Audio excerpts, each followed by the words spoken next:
अस्सलाम वालेकुम। उम्मीद करती हूँ आप लोग खैरियत से होंगे। लास्ट वीडियो के अंदर हम डिस्कस कर रहे थे एग्जामिनेशन से रिलेटेड। ठीक है, जैसा कि आपको पता है कि मैंने सुपरवाइज्ड क्लिनिकल प्रैक्टिस के जो टॉपिक्स हैं वो वाइवा पॉइंट ऑफ व्यू से कवर करवाना स्टार्ट किए हुए हैं। ठीक है, आपको पता है मैं सारे के सारे जो पॉइंट्स हैं वो आउटलाइन से डिस्कस करवाती हूँ। ठीक है, अच्छा, अब इवेलुएशन में सबसे पहला पॉइंट जो है डैट इज़ क्लिनिकल रीजनिंग। सबसे पहले मैं आपको ये बता देती हूँ कि इवैल्यूएशन क्या होती है। ठीक है, उसके बाद हम देख लेते हैं कि क्लिनिकल रीजनिंग क्या होती है। अच्छा, सबसे पहले मैं आपको शॉर्ट टर्म्स में बता देती हूँ कि एग्जामिनेशन और इवैल्यूएशन में डिफरेंस क्या है।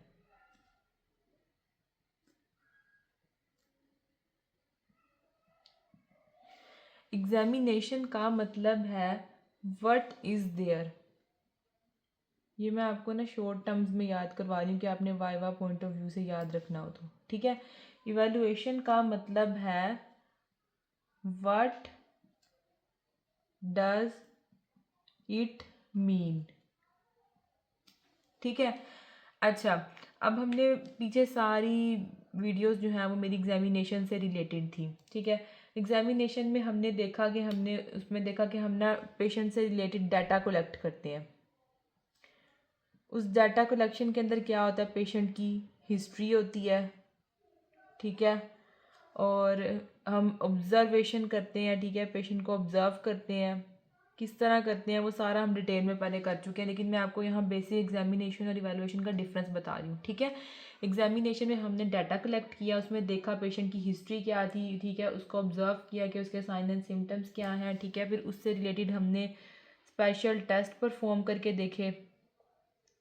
जैसे कि फॉर एग्जांपल पेशेंट को अगर नी पेन है तो नी पेन के जो स्पेशल टेस्ट होते हैं, जैसे लैकमैन टेस्ट होता है या एंटीरियर ड्रॉ टेस्ट होता है, पोस्टीरियर ड्रॉ टेस्ट होता है। ठीक है, वो सारे टेस्ट परफॉर्म करके देखें। ठीक है, कोई रेंज ऑफ मोशन की मेजरमेंट्स वगैरह जो करनी थी वो की। ठीक है, ये सारी चीज़ें आ जाती हैं एग्जामिनेशन के अंदर। ठीक है, अब इवैल्यूएशन क्या है। इवैल्यूएशन है कि अब हमने जो ये सारी चीज़ें इकट्ठी की हैं, ये जो डाटा हमने कलेक्ट किया है, पेशेंट की हिस्ट्री ली है। ठीक है, ऑब्जर्वेशंस देखी हैं, स्पेशल टेस्ट परफॉर्म किए हैं, मेजरमेंट्स ली हैं। ठीक है, अब हमने इस सारे डाटा को क्या करना है, एनालाइज करना है।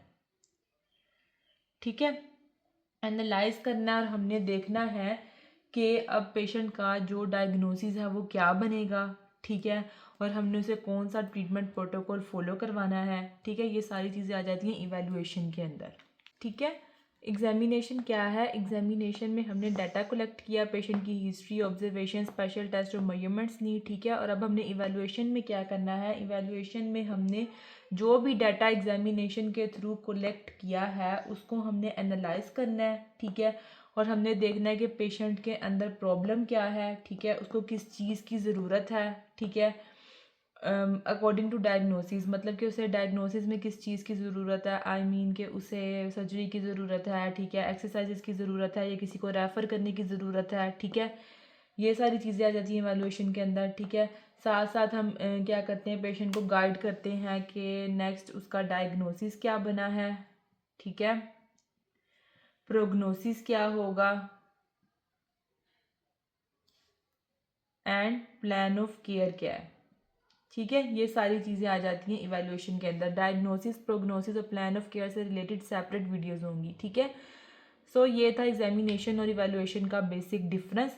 अब हम डिस्कस कर लेते हैं इवैल्यूएशन के अंदर जो पहला टॉपिक है, क्लिनिकल रीजनिंग। क्लिनिकल रीजनिंग क्या होती है। अच्छा, क्लिनिकल रीजनिंग क्या है। क्लिनिकल रीजनिंग ये है कि अब हमने पेशेंट का डाटा कलेक्ट कर लिया। ठीक है, डाटा कलेक्ट करने के बाद वो डाटा जो हमने पेशेंट की एग्जामिनेशन से कलेक्ट किया, मैंने आपको भी बताया कि एग्जामिनेशन से कौन कौन सा डाटा कलेक्ट होता है, history, observation, measurement, special test. ठीक है, अब जो फिजियोथेरेपिस्ट ने या डॉक्टर ने जो भी डाटा कलेक्ट किया है एग्जामिनेशन से, ठीक है, उसको वो एनालाइज करता है। एनालाइज करके देखता है कि पेशेंट के अंदर प्रॉब्लम क्या है। ठीक है, व्हाट इज़ द प्रॉब्लम। ठीक है, और वो देखता है कि जो मसला है वो बॉडी के किस स्ट्रक्चर या किस पार्ट से आ रहा है। ठीक है, और इसके अंदर वो देखता है कि इसके अंदर कौन सा सिस्टम लिंक्ड है, आया कि मस्कुलोस्केलेटल सिस्टम लिंक्ड है। ठीक है, न्यूरो है, कार्डियो है, या कौन सा बॉडी का सिस्टम इन्वॉल्व है, ठीक है, जहाँ से साइन एंड सिम्टम्स आ रहे हैं, ठीक है। उसके बाद इसमें देखा जाता है कि पेशेंट के अंदर रेड फ्लैग्स हैं या नहीं है, ठीक है, और अगर रेड फ्लैग्स हैं तो वो कौन से हैं। ये सारी चीज़ें देखी जाती हैं क्लिनिकल रीजनिंग के अंदर, ठीक है। क्या चीज़ें देखी जाती हैं क्लिनिकल रीजनिंग के अंदर? देखा जाता है कि एग्जामिनेशन से जो डाटा कलेक्ट हुआ है उसको एनालाइज करते हुए देखा जाता है कि पेशेंट की प्रॉब्लम क्या है, ठीक है, कौन सा स्ट्रक्चर इन्वॉल्व है, कौन सा सिस्टम इन्वॉल्व है, रेड फ्लैग्स हैं तो क्या है रेड फ्लैग्स, ठीक है। अच्छा, अब मैं आपको एग्जांपल देके भी समझा देती हूँ कि क्लिनिकल रीजनिंग क्या होती है। फॉर एग्जांपल मेरे पास पेशेंट आया है विद नी पेन, ठीक है। अच्छा, मेरे पास पेशेंट आ गया नी पेन के साथ, ठीक है। अब मैं उसे नी पेन को कम करने की एक्सरसाइजेज नहीं बता दूंगी, ठीक है, बल्कि मैं क्या करूँगी, मैं उसकी सबसे पहले लूँगी हिस्ट्री। हिस्ट्री में क्या क्या चीज़ें देखूंगी, हिस्ट्री में मैं ये चीज़ें देखूंगी कि ऑनसेट कैसा है, ठीक है, ऑनसेट क्या है पेन का, ठीक है, किस वक्त होती है, किस वक्त नहीं होती, ज़्यादा होती है, कम होती है, ठीक है, कोई ट्रोमा वगैरह तो नहीं हुआ जिसकी वजह से पेन हो रही हो, ठीक है। उसके बाद मैं देखूंगी कि ऑस्टियोआर्थराइटिस तो नहीं है पेशेंट को, ठीक है, क्योंकि ऑस्टियोआर्थराइटिस की वजह से भी नी पेन होती है। फिर मैं देखूंगी नी लॉक तो नहीं हुआ हुआ, ठीक है। ये सारी चीज़ें मैं देखूंगी हिस्ट्री के अंदर, ठीक है। उसके बाद मैं करूंगी ऑब्जर्वेशंस, ठीक है।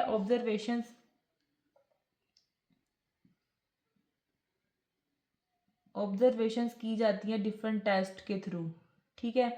अब हमें पता नहीं कि कौन कौन से टेस्ट हैं। मैकमर्रे टेस्ट है,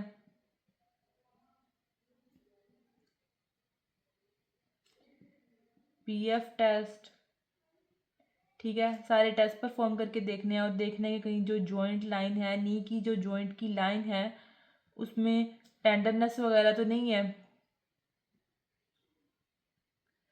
ठीक है। उसके बाद फिर डिसाइड होगा कि पेशेंट का मेनिस्कल इशू तो नहीं है, ठीक है, मेनिस्कस का इशू तो नहीं है पेशेंट के।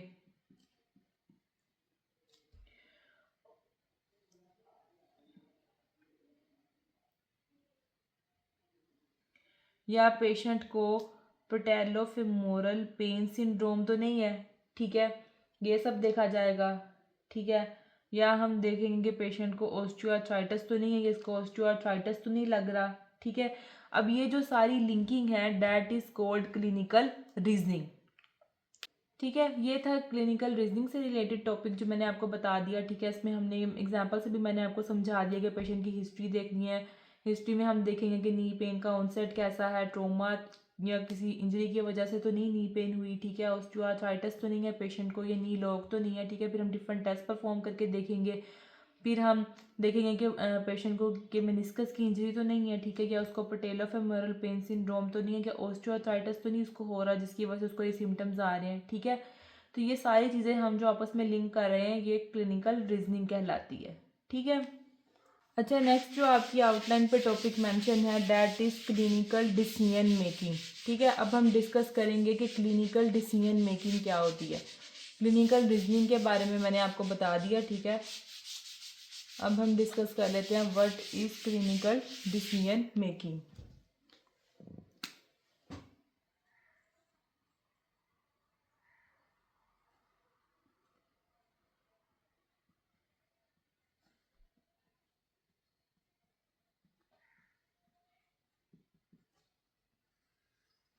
अच्छा, क्लिनिकल डिसीजन मेकिंग क्या होती है? जैसे कि इसके नाम से आपको पता चला डिसीजन मेकिंग, इसमें डिसीजन लिया जाता है कि पेशेंट को इशू क्या है, ठीक है।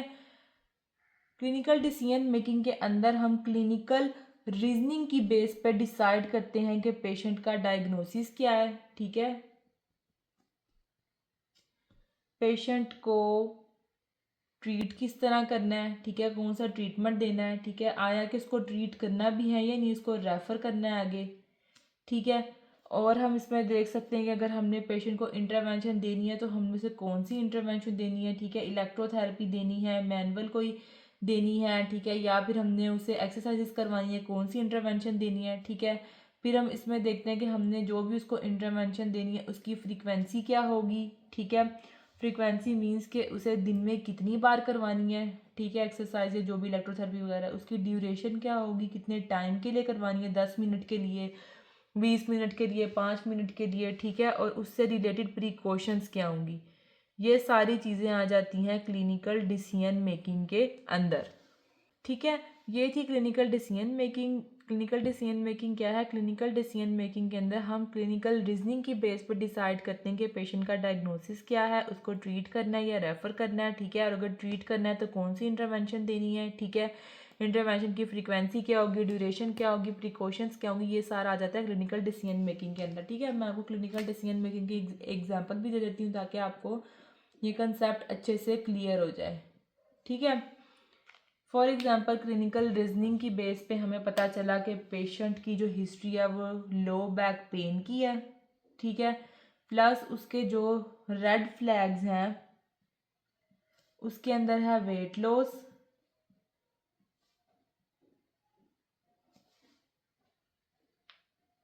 हिस्ट्री ऑफ कैंसर है, ठीक है, साथ में जो उसको पेन होती है वो नाइट के टाइम होती है, नाइट पेन है, ठीक है।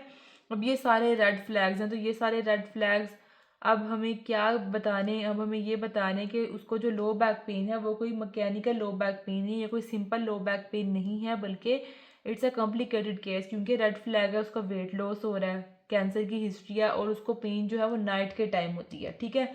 तो अब हम ये हमारा था सारा क्लिनिकल रीजनिंग, ठीक है। क्लिनिकल रीजनिंग में हम ये सब चीज़ें देखते हैं जैसे मैंने आपको पहले एक्सप्लेन किया, ठीक है। अब क्लिनिकल रीजनिंग की बेस पे हमने डिसाइड किया कि क्लिनिकल डिसीजन मेकिंग क्या हो, कि हमें इसको फ़ौरन किसी फिजिशियन के पास या ऑन्कोलॉजिस्ट के पास रेफ़र कर देना चाहिए, ठीक है। ये था क्लिनिकल डिसीजन मेकिंग। नेक्स्ट हमारे पास जो आउटलाइन पे टॉपिक है that is synthesize data using ICF model, ठीक है। आईसीएफ मॉडल जो है ये फिजियोथेरेपी के अंदर बहुत ज़्यादा पूछे जाने वाला मॉडल है, ठीक है, बहुत इंपॉर्टेंट मॉडल है, ठीक है, और ये एग्ज़ाम पॉइंट ऑफ व्यू से बहुत ज़्यादा इंपॉर्टेंट क्वेश्चन है, हम कह सकते हैं कि ये एग्ज़ाम फेवरेट क्वेश्चन है, ठीक है। अच्छा, synthesize data using ICF model. अच्छा, आउटलाइन से भी मैं आपको पढ़ के बता देती हूँ कि इसकी क्या स्टेटमेंट है। आउटलाइन पे इसकी बड़ी लंबी चौड़ी स्टेटमेंट लिखी हुई है, मैंने कहा पढ़ के बता दूँ, ये ना आपको पता ही ना चले कि मैंने कौन सा टॉपिक एक्सप्लेन किया है। इसकी आउटलाइन पे जो स्टेटमेंट है that is synthesize available data on a patient client expressed in terms of international classification of function disability and health model, ICF model in short, to include body functions and structures, activities and participation, ठीक है। अब हमने क्या करना है, जो भी हमने डाटा कलेक्ट किया है उसको हमने आईसीएफ मॉडल के अकॉर्डिंग अरेंज करना है, ठीक है। डाटा हमने कौन सा कलेक्ट किया, जो पेशेंट की हिस्ट्री ली है, ऑब्जर्वेशन, टेस्ट, मेजरमेंट, ठीक है, ये सारा जो डाटा हमने कलेक्ट किया अब हमने इसको आईसीएफ मॉडल के अंदर अरेंज करना है। आईसीएफ मॉडल क्या है, मैंने आपको भी बताया, ICF model stands for international classification of function disability and health,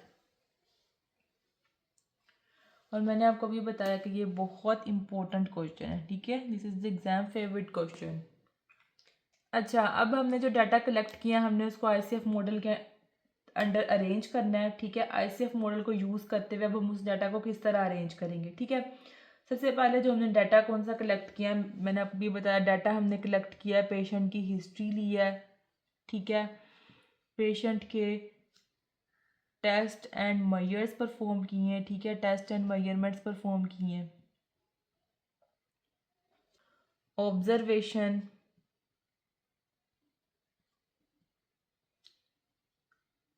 patient goals,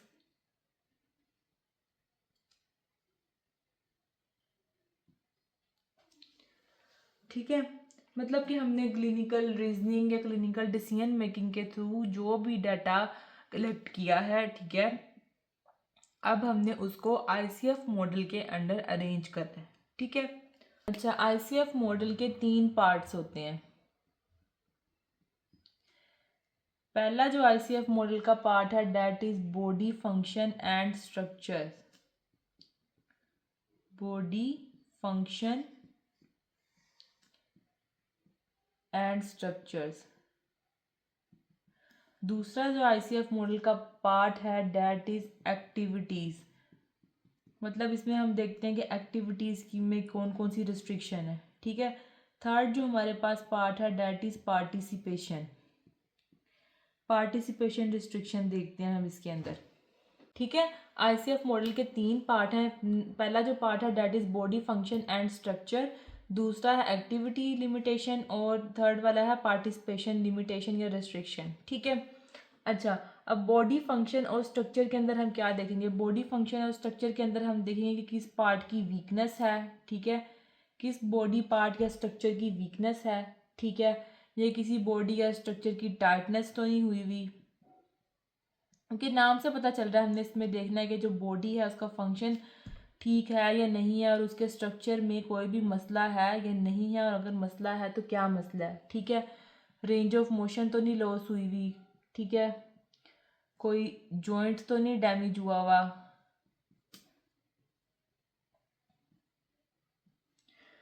ठीक है। और हम इसमें क्या देख सकते हैं, और हम इसमें देख सकते हैं कि कहीं पे कोई जॉइंट पे या कहीं भी कोई पेन या स्वेलिंग वगैरह तो नहीं है। ठीक है। ये सारी चीज़ें हम देखते हैं बॉडी फंक्शन एंड स्ट्रक्चर के अंदर। ठीक है। नेक्स्ट जो इसका सेकंड पार्ट है that is activity limitation. Activity limitation के अंदर देखते हैं कि हम पर्सन क्या कर सकता है और क्या नहीं कर सकता। ठीक है। मतलब कौन कौन सी एक्टिविटीज़ वो परफॉर्म कर सकता है अपनी डेली लाइफ की और कौन सी एक्टिविटीज़ वो परफॉर्म नहीं कर सकता। ठीक है। हम इसमें देखते हैं क्या वो वॉकिंग कर सकता है। ठीक है। क्लाइंबिंग कर सकता है, क्लाइंबिंग स्टेयर्स। ठीक है। सीढ़ियाँ वगैरह चढ़ सकता है कि नहीं चढ़ सकता। ठीक है। खुद ड्रेस कर सकता है, अपने कपड़े खुद को पहन सकता है या नहीं कर सकता, ड्रेसिंग कर सकता है या नहीं कर सकता। ठीक है। उसके बाद वो खुद से बैठ सकता है या नहीं बैठ सकता। ठीक है। और ये भी देखना है कि वो ज़्यादा देर तक बैठ सकता है। ठीक है। या ज़्यादा देर तक खड़ा हो सकता है या नहीं हो सकता। ठीक है। ये सारी चीज़ें आ जाती हैं एक्टिविटी लिमिटेशंस के अंदर। उसके बाद नेक्स्ट जो इसका थर्ड पार्ट है that is participation limitation. Participation limitation के अंदर हम देखते हैं कि अपनी रियल लाइफ के अंदर या अपनी सोशल लाइफ के अंदर या अपनी वर्क लाइफ के अंदर, ऑफिस लाइफ के अंदर वो कितना रोल प्ले कर पा रहा है और कितना रोल नहीं प्ले कर पा रहा। ठीक है। उसमें हम देखते हैं कि वो अपनी जॉब प्रॉपर्ली परफॉर्म कर रहा है या नहीं कर रहा। ठीक है। उसमें उसको कोई इशू तो नहीं आ रहा। ठीक है। अपने घर का काम जो अगर कोई फीमेल है तो वो अपने घर का काम ठीक तरीके से कर पा रही है या नहीं कर पा रही। ठीक है। बच्चों की सही से केयर कर पा रही है या नहीं कर पा रही। ठीक है। कोई छोटा बच्चा है तो हमें देखना है या टीनेजर है तो कि वो प्लेइंग कर पा रहा है या नहीं कर पा रहा। ठीक है। डिफरेंट प्लेइंग एक्टिविटीज़ होती हैं, स्पोर्ट्स वगैरह होता है। ठीक है। तो स्पोर्ट्स वगैरह वो ठीक से परफॉर्म कर पा रहे हैं या नहीं कर पा रहे। ठीक है। स्पोर्ट्स एक्टिविटीज़, अगर कोई ज़्यादा छोटा बच्चा है तो हमें देखना है कि वो जो स्कूल है वो प्रॉपरली अपना अटेंड कर पा रहा है या नहीं कर पा रहा। ठीक है। ये सारी चीज़ें आ जाती हैं पार्टिसिपेशन लिमिटेशन के अंदर। ठीक है। ये थे आईसीएफ मॉडल के 3 पार्ट। मैं दोबारा लास्ट आपको बता देती हूँ, लास्ट पे तीनों को एक दफ़ा दोबारा एक्सप्लेन कर देती हूँ। बॉडी फंक्शन एंड स्ट्रक्चर के अंदर हम देखते हैं कि बॉडी के अंदर कोई इशू तो नहीं आ रहा। ठीक है। उसके अंदर हम ये सारी चीज़ें चेक करते हैं जो मैंने आपको बताई। उसके बाद एक्टिविटी लिमिटेशन के अंदर हम देखते हैं कि डेली लिविंग की जो एक्टिविटीज़ हैं उसको वो पर्सन सही से परफॉर्म कर पा रहा है या नहीं कर पा रहा। ठीक है। उसके बाद हम पार्टिसिपेशन रिस्ट्रिक्शन के अंदर हम देखते हैं कि उसकी सोशल लाइफ तो नहीं इफेक्ट हो रही, वो अपनी जो डिफरेंट एक्टिविटीज़ हैं चाहे वो स्पोर्ट्स की है, जॉब है या कुछ भी है, उसमें वो सही से पार्टिसिपेट कर पा रहा है या नहीं कर पा रहा। ठीक है। ये अपनी डिजीज़ की वजह से उसकी वो चीज़ें जो हैं वो इफ़ेक्ट हो रही हैं। ठीक है। ये है हमारे पास आईसीएफ मॉडल। अच्छा, अब मैं आपको इसकी एक एग्जांपल दे के भी समझा देती हूँ। फॉर एग्जांपल स्ट्रोक का पेशेंट है। ठीक है। तो आईसीएफ मॉडल के अकॉर्डिंग हम सबसे पहले देखेंगे कि उसके बॉडी फंक्शन और स्ट्रक्चर में क्या इशू आ रहा है। ठीक है। बॉडी फंक्शन या स्ट्रक्चर में क्या इशू है, फॉर एग्जांपल उसको राइट साइड का स्ट्रोक है तो उसकी राइट साइड की वीकनेस होगी।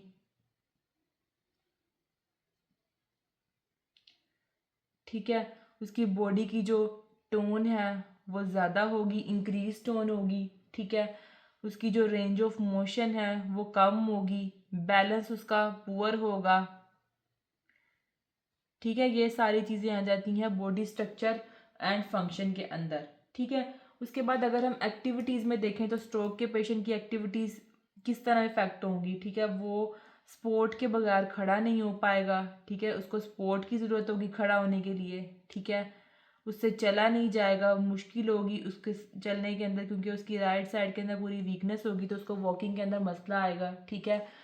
वो सीढ़ियाँ वगैरह नहीं चढ़ पाएगा, ठीक है। ये सब आ जाता है एक्टिविटी लिमिटेशंस के अंदर। अच्छा, अब पार्टिसिपेशन लिमिटेशंस के अंदर क्या होगा कि वो अपनी जॉब पे नहीं जा पाएगा, ठीक है, क्योंकि अब उसको स्ट्रोक है, ज़ाहिर सी बात है, तो वो अपने जो फैमिली के या आउटडोर इवेंट्स हैं उनके अंदर भी वो पार्टिसिपेट नहीं कर पाएगा, ना ही अपनी जॉब कंटिन्यू कर पाएगा, ठीक है। तो ये था हमारे पास आईसीएफ मॉडल, जो मैंने आपको उसके 3 पार्ट्स भी एक्सप्लेन कर दिए हैं विद एग्जांपल, ठीक है।